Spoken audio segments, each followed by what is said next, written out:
அன்பான விவசாயிகளுக்கு பணிவான காலை வணக்கம். நாம் இப்போ கள்ளக்குறிச்சி மாவட்டம் உளுந்தூர்பேட்டை வட்டம் திருநாவலூர் ஒன்றியம் ஏக்குறும்புன்ற கிராமத்தில் இருக்கோம். சவுக்கையில் இப்போ ஊடுபயிர் போட்டிருக்காங்க. சவுக்கையில் ஊடுபயிர் போட்டு இன்றைக்கி 60 நாள் ஆகுங்களா? 60 நாள் ஆகும். இந்த சவுக்கையில் ஊடுபயிர் போட்டதால என்ன பலன்னு கேட்டிங்கன்னா, இந்த மணிலா வந்து ஒரு வேர் முடிச்சு உள்ள பயிர்கள். வேரில் வந்து தழைச்சத்து ஆகாய மண்டலத்தில் தழைச்சத்து வந்து ஒரு 75% இருக்குது. அதை பூரா வேரில் சேமித்து வச்சுக்கும். அதனால் பூமிக்கு பலத்தை கொடுக்கும். என்ன ஒன்று, இந்த மல்லாட்டை போடலன்னா இவர் 4 களை வெட்டிருக்கணும். இந்த மல்லாட்டை போடுறதால இந்த களைகள் கட்டுப்பாட்டு கொஞ்சம் அடக்கி வச்சுருக்குது.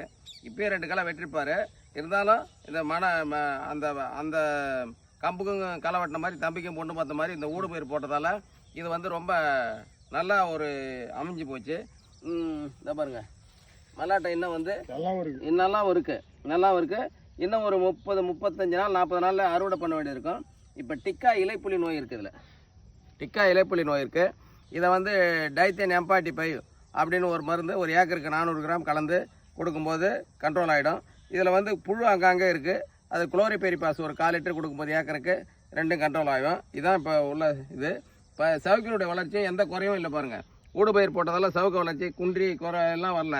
எல்லா இடத்துலையுமே சவுக்கு நல்லா வளர்ச்சி நல்லா வருது. இன்னும் வந்து இந்த மணிலாவை அறுவடை பண்ணிட்ட பார்த்து திருப்பி அதில் உள்ள வேறு முடிச்சுகள் இந்த சவுக்கைக்கு வந்து உரமாகும். இதுதான் ஊடுபயிரினுடைய தத்துவம். நன்றி, வணக்கம்.